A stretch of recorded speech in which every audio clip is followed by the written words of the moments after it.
Okay. Good afternoon, everyone. I'd like to start out challenging some assumptions, I guess, about the physiology of microbial systems and start with the preposition that most organisms, microbes included, but also plants and animals, live in environments that are typically not suitable for growth and reproduction, or at least not maximal growth and reproduction.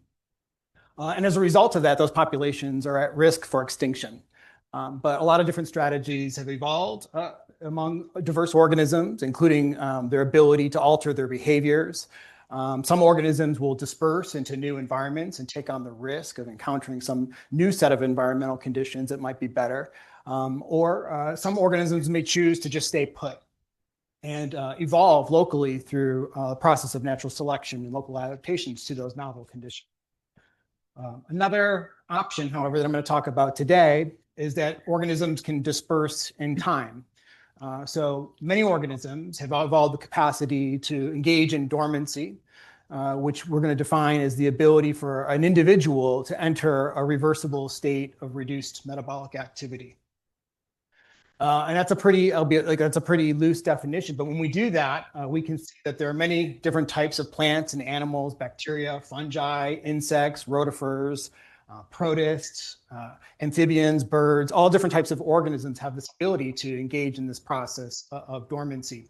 And so that's an example of convergent evolution, because the way in which those processes have evolved has arisen independently. There's no shared origin in their ability to achieve this process. So it kind of suggests that there is a solution to some kind of common problem that encounters life. And I guess I want to say that by showing these different examples, to also highlight the mechanisms by which organisms do this. For some, it's a very passive process where an individual can just kind of passively fall into a state of inactivity. But in many instances, there's really complex underlying mechanisms that control the ability of an organism to engage in this life history process. Different pathways, different developmental pathways, different genetic regulatory mechanisms, often leading to vastly different changes in organismal morphology as it goes from a state of being an actively growing organism to one that's metabolically inactive. So despite all those fascinating details, I'd like to argue that there maybe are just some three essential criteria that need to be met in order for an individual, regardless of what taxonomic group you're thinking about, to engage in this process. The first thing is that an individual needs to be able to occupy at least one of two different states. In the most simplest version of dormancy, you could have an on versus off metabolic state. Criterion two is that individual then needs to be able to move or transition between those two states. And that can happen in different ways. So we heard a little bit about this idea of stochastic switching, so that environments may be so unpredictable that individuals just randomly move between an active and an inactive state. But in many cases, they're tracking environmental cues, and that's what's regulating the transitions between those two metabolic states. So it could be temperature, it could be a depletion of resources, the accumulation of waste products in an environment, all those occurring perhaps at the local patch scale, or individuals can be cueing in on like broader geographic cues, like changes in photoperiod this time of year. The third criteria that must be met is that there's no benefit to being dormant because you're not reproducing, and that's ultimately what's important in being selected for by natural selection. But you can enjoy protection against the environmental conditions that would otherwise increase your mortality. So there has to be some protection that's afforded to individuals that are not engaging in metabolism and replication. So those are the essential criteria for being a dormant organism or engaging in this process. So we've been thinking about these processes and how they influence microbial communities for quite a while now. I think we've been able to demonstrate that it's important for the maintenance of the diversity of complex microbial communities, and in some case helps us understand and predict the functioning of an ecosystem. And the figure I'm showing here right now is just looking at the accumulation of metabolically inactive individuals in different ecosystems. These are all microorganisms.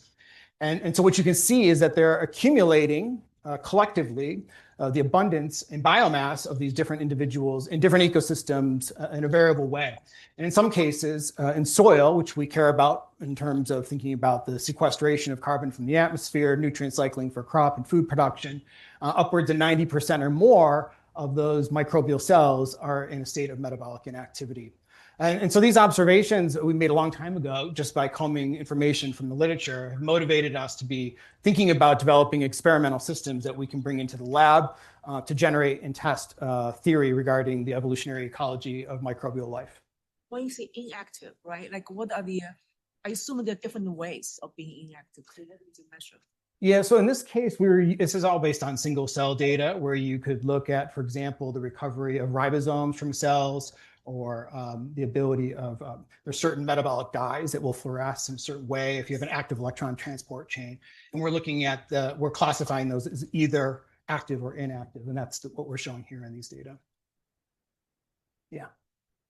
A system like chemostat in gut, if there is 20% inactive cell, why is it not getting washed away? Yeah, that's a good question. So the residence time of an ecosystem is really important. Like if you're not replicating, if you think about a chemostat and you put a bunch of cells in there and they go dormant, then they're just essentially inert particles that will get washed out of that system. So it must mean that the human gut or an animal gut is kind of deviating in some way from first order expectations of something like a chemostat. There are lots of folds and villi and things and pockets and ducts that can trap microbiota from the gut and probably reduce residence time. Oceans and lakes, is this surface or is it everything including the sediments? Yeah, those are all surface water samples, yeah. So I'm just curious that the idea of this kind of binary decision between either being growing or not growing, I guess in principle, some forms of, I guess it wouldn't be, dormancy could just be at one end of a continuous gradient, right? Like, so I like invest more in RPOS, but that slows my growth. I'm just wondering, like, how many of these cells that are active are at a lower activity level than they could in principle maximally achieve under those conditions? Yeah, I think the idea that there could be some kind of bimodal distribution of metabolic activity in a microbial community is something that we've recently kind of dismissed or ruled out. It seems like there is more of a continuous distribution such that there's a small proportion of cells that are carrying out most of the activity, and there's these long-tail distributions of metabolically inactive species, but it's not two distinct distributions. Okay. So we wanted to develop an experimental system that we could work with in the laboratory and address new questions. And for a long time, I avoided the temptation and suggestions that we should be working with spore-forming bacteria, mostly because I think there are organisms that don't do sporulation that are also carrying out dormancy. So I was initially a little bit reluctant to accept that this was the model, but then realized that there were a lot of features to studying spore-forming bacteria regarding their genetics, their ability to be visualized, experimental tractability in general. And so this is a really ancient form of dormancy. It's only found within one phylum of bacteria. For those of you who are not microbial biologists or not familiar with the taxonomy and phylogeny, there's hundreds of different phyla. We are one phylum called Chordata. So we have a notochord, along with basically every other organism that walks on 4 legs or 2. So there's only one phylum of bacteria in the tree of life called the Bacillota firmicutes. And even within that lineage, not all organisms do that. But the ancestor that is at the root of that tree was a spore-forming, had the spore-forming capacity. And that dates back to about 3 billion years. So this is a really ancient trait. It's also very complex. There are upwards of 500 genes that are required and they're upregulated when a cell goes from growing under good conditions, where an individual can divide once every 20 minutes, to entering into this pathway where you upregulate tons of genes to make a spore. It's also very time-consuming. So again, 20 minutes. To carry out the whole process to create a mature spore takes about 8 hours. But when you're done, you have a structure that is extremely hardy. It's almost energetically inert. you can expose it to any kind of environmental condition you can think of, and the cells usually survive. People have put them on the outside of the International Space Station in the vacuum of space, and they seem to survive those conditions just fine. And as a result of that, they have a pretty wide geographic distribution. You can find endospores virtually everywhere. They're littered across soils. They're found in our guts. They're found in the oceans, where it's been conservatively estimated that there are somewhere in the order of 10 to the power 28 endospores. And so if we use numbers that people have for thinking about global patterns of diversity and abundance, there's about 10 to the 30 cells, 10 to the 29, 10 to 30 microbial cells on the planet. So just with this one group of organisms, we can conservatively conclude that about 10% of the global microbial biosphere is in a seed bank or is in some state of dormancy, deep dormancy, I would argue. So I think this all kind of sets up a bit of an energetic paradox or a conundrum, at least for me, because these spores and the production of this pathway, which is time-consuming and energy-consuming, only happens when there's vanishingly small quantities of energy in their surrounding environment. So why would you go through this whole process of going through this elaborate process of upregulating all these genes and making proteins to create this protein-rich complex structure when there's no energy around in your environment? And so this kind of just sort of begs the question in an unknown, which is, what is the energetic cost of making an endospore from the first place? And the approach to do this is one that we thought about for a while. You could imagine that there are microcalorimetry and other types of approaches where you can empirically measure the amount of energy flux in a cell. People have tried that without much success. We adopted another strategy that was developed by a colleague of mine, Mike Lynch, about 10 years ago, where you took a bottom-up approach. And initially it was used to quantify the cost of making a gene in units of ATP, which is a universal currency of life. Since then, that process has been extended to quantify the energy involved in making new membranes. It's been used to quantify the energetic cost of making entire viruses. And it's been recently used to estimate the cost of producing and making an entire multicellular metazoan. All based on the assumptions of the cost of making a nucleotide or a ribonucleotide and then translating that information into protein. Those are the three dominant costs. There's other things that are going on that you can account for, but those are the three major sources of energy consumption in ATP for biosynthesis. So this work is all being conducted by a former postdoc of mine, John Incarcoke, and a former PhD student, Will Shoemaker.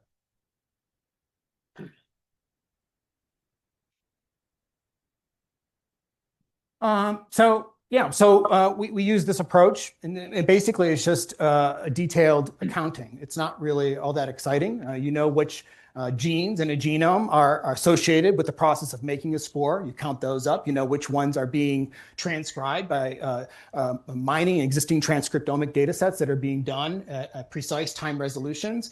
And there are databases where people have measured protein expression under those same conditions, under these characteristic stages of development. And so the first thing that's interesting that the cell needs to do when it engages in the process of sporulation is it makes a copy of its genome. So there's now two copies. And shortly thereafter, you get the formation of a septum. Here, an asymmetric septum. To the left of that, you have a larger mother cell, and to the right of that, you have the developing forespore. And there's going to be one copy of the genome on the left side, and there's going to be another copy of the genome on the right side. After that has been set up, now you have differential gene expression occurring on both sides of that barrier, and there is some exchange that's going on between the two of them. Eventually, there's a spore that starts to develop. It engulfs the mother, and you result in the end with a freestanding mature endospore. This whole investment is extremely front-loaded based on the data that we've estimated. So in the first 2 hours of this 8-hour process, 85% of the ATP investment occurs. And it's sort of coincidental or not, but this happens right before this dashed vertical line, which is the point of commitment or no return. Once you get beyond that point, the cell can no longer change its mind and go back to being a vegetative cell. So there's a decision that needs to be made with consequences for the recuperation of allocated energy, whether it's opportunity cost, where energy and ATP could be used for other processes that might be generating energy and be involved in other processes beyond dormancy. Yeah. How big is this investment compared, for instance, to protein synthesis or exponentially growing cells? So that's a great question. And if I can just pause for 1 second, I'll get to that, because I had the same exact, I don't know what's the exchange rate or currency. I don't know how to interpret the 9 ATPs compared to other cellular processes. So I'm going to have a figure where I go through and show that. The 7 ATP per. Yeah. When we look at this genome copying and sequestration and stuff, should we think of this as having accepted the ordinary life cycle reproductive system, or is it something completely independent that is turned on in parallel in place of the normal reproductive? They're distinct. Yeah. There's a decision that's made, and once they undergo that process, cells are no longer going under any kind of vegetative growth. So they're two distinct choices, bifurcations in the program of the cells. Even the chromosome copying, is that using standard machinery and then it's downstream that some other choices made? Yeah, and that happens very early on. And so even if the cell were to proceed with vegetative growth, it would still need to make a copy of its genome. But early on in the stages of sporulation, we need to have a second copy made, and then there's chromosomal segregation into the developing force spore. Yeah. Okay. So translation costs dominate this. So genome replication, which we're talking about right now, is important, but it's not the predominant cost. Making proteins is the biggest cost. Thinking about this subcellular allocation strategy, there's analogies to thinking about, embryogenesis and the way in which maternal investments in their offspring, and we see parallels to that here. The mother cell is accounting for a disproportionate cost of the spore development. She's paying 90% of the total process of making a spore is occurring in that left-hand side of the maternal cell.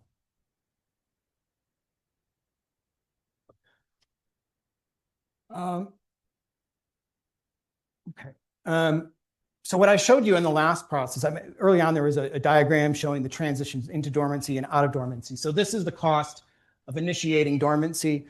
What I want to say is that if you stay as a dormant spore for 100,000 years, which one of my undergraduates now is resurrecting cells from ancient Vietnamese sediments, and it seems to be pretty easy to do. If they stay in that state eternally, then there's no distinction between that being a potentially viable cell and a dead cell, right? In order for this to be an evolutionarily advantageous strategy, the spore needs to germinate, it needs to wake up, it needs to outgrow, and it needs to divide. And if that doesn't happen, then all of the investments of ATP up to that point are for naught. So what we wanted to do was come up with a full cost accounting of this entire life cycle. So we're also quantifying the cost associated with revival.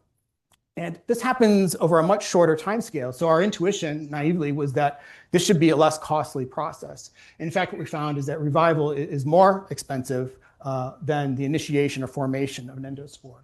And that's probably due, I guess, in retrospect, again, to proteins, right? So transcripts, proteins are about 100 to 1,000-fold more abundant inside a cell than they are transcripts. And this spore needs to, as it's outgrowing, needs to produce a vast repertoire of proteins that are needed for vegetative growth. And so there's a complete proteome turnover, and that seems to be why we're seeing a large cost associated with spore revival in general. And so how do they do this?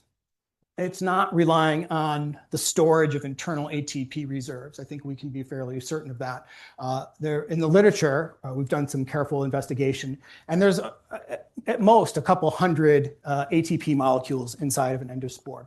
And so that must be enough to reboot a spore, but it's definitely not enough to meet, there's a great shortfall by at least 6 orders of magnitude in what's required for that endospore to revive.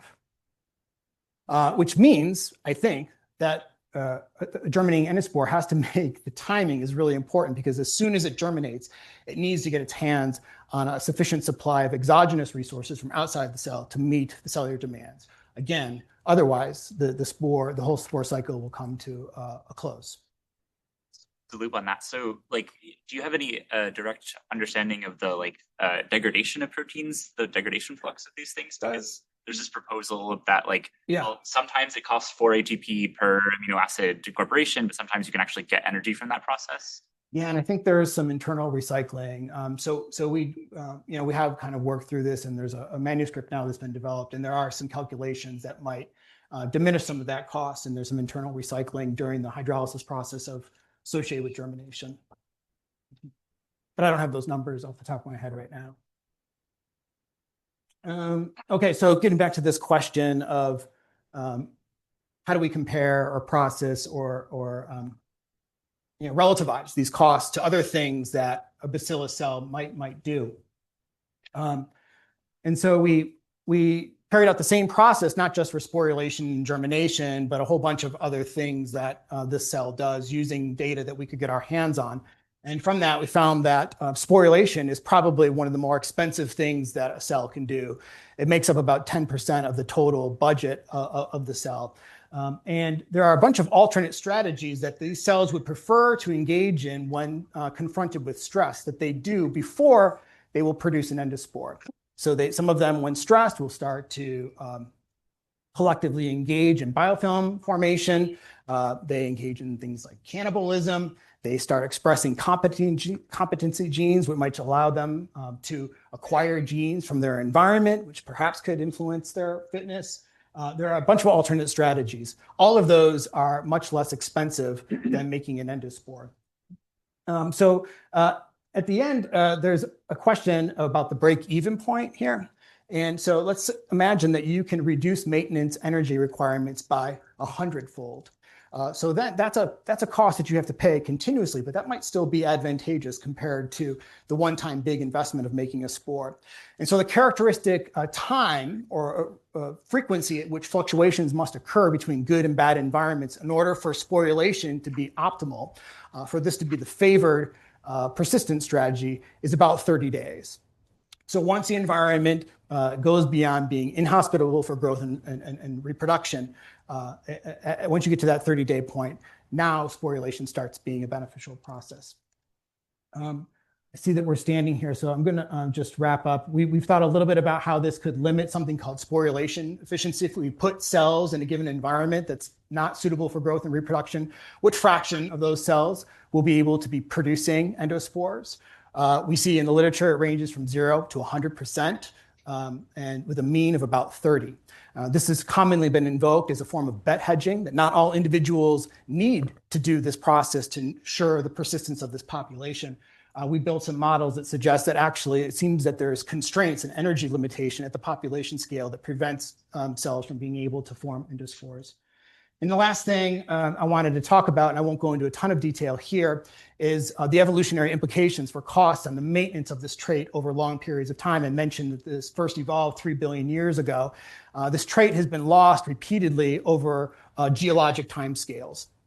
And in addition, if you passage these cells in the laboratory, if I put them in a chemostat, if I put them in batch culture and I passage them under good conditions, in a matter of weeks to months, we see a 3 billion-year-old trait erode. Why is that? Because 5 to 10% of the entire genome is devoted to sporulation. And when that's under relaxed selection, it's a large target for mutations to accumulate. Essential genes that once perturbed, you've lost that trait in perpetuity.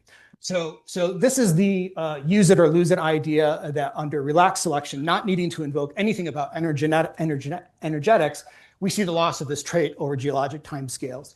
We did some work with mutation accumulation experiments, which allowed us to look at deletions, so large chunks of DNA that can be lost. And this would be an energy-saving mechanism that is consistent with adaptive streamlining, so why genomes get small. So if evolution can see those nucleotides that are being paid through the process of genome duplication, selection can act to remove them in a way that saves energy for the cell, but comes at the consequence of losing this trait over long periods of time. And so I think some of these things could be important for thinking about community dynamics, which has been a theme of what we've been talking about.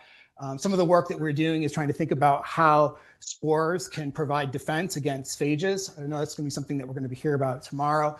They can't attach to the receptors because there aren't any receptors on these endospores. And so there's a physical defense that is important for phage attack and subsequent rates of coevolution and diversification in these systems. So in addition to thinking about this as a mechanism of abiotic tolerance, there's implications for thinking about the diversity of biological systems. Okay, thank you.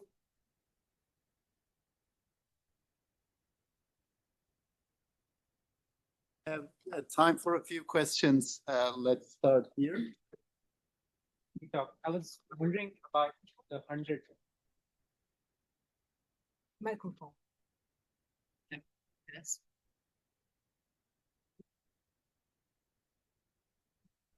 This is a great talk. I was wondering about the 100 ATPs that you mentioned before. Yeah. Do you think it's they are not getting hydrolyzed, or they're getting constantly generated? In other words, is it a non-equilibrium stationary state, you think, or it's kind of closer to thermal equilibrium? So is there turnover of ATP in the spore? From people I talk to, people who study ribosomes and other cellular processes, it's a very hard thing to study and to measure. My expectation is that of any form of dormancy that I'm aware of, spores are like the least amount of biological activity and turnover. So perhaps there's actually consumption of ATP over time, but I don't think there's any generation of new ATP in the endospores themselves, would be my expectation. But I don't have any evidence or knowledge in the literature to go beyond that thought. Thanks. Past the state of being merely dormant with being an endospore? And relative. Can you contrast the state of being dormant versus being an endospore and the relative frequency at which one finds these two states in nature? So I'm very careful in how I define dormancy, and I keep it super generic because there's a lot of language to describe different ways in which organisms achieve the same thing. And so I think those differences are interesting and important. I would definitely say that endospore is a classic example of dormancy. I'm not sure there being any other organism that would be more metabolically inactive than an endospore. So I would say it's I'm not sure if that's your question, but there. I'm not sure what my question is. I just think the two words used all the time, and it seems that dormant is a wider classification than being an endospore. Okay. And that's my guess. I don't know. Maybe endospores are dormant. For sure. Okay, so there. But okay, I just don't know. But it only occurs in one phylum, you said. This particular flavor of dormancy only occurs in a subset of bacteria that fall within one phylum. Spore formation, yeah. So it must be other phyla must have a. They do it differently. Strategy. And maybe not to the same degree. So again, this is an example of a really complex form of dormancy. They're exceptionally long-lived compared to other forms of dormancy. So it seems to be somewhat special in the microbial tree of life. Right. One last question from Alfred. Yeah, very nice analysis. I really like this way of thinking. So 10% of the total energy budget for sporulation is not that bad, I would argue. And from your curve, it looks like the biggest energy expenses is before the checkpoint. Yeah. How much energy in terms of metabolizing per unit time, or so how much metabolism would need to go on to cover the last hump? And also, and obviously the cells cannot predict what the environment and the metabolic flux will be. Are there any ideas of what the selection is behind that, or is it simply those that can't make it you will never find in this environment?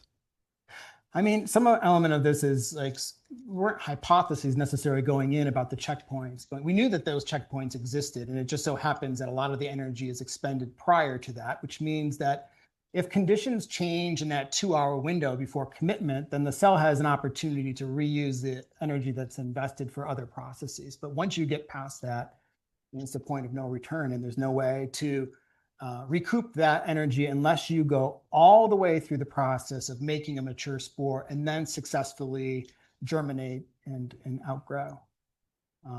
So I'm not sure what happens after the checkpoint. It looks like there's not as much in terms of energy expenditure.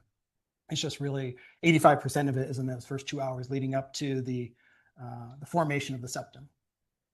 And how much longer could the cell live with this 85% in terms of if this would be maintenance energy? I mean, how What could much you do with mileage that? does it get? What? What could you do with that 85%? Right. Yeah, yeah. I'd probably go back to that table where I show the comparative cost, and maybe you could make a biofilm, or maybe you could express some competency genes, or make up 75% of your maintenance metabolism for that period of time. You could put it in those comparative units. Thanks. Let's say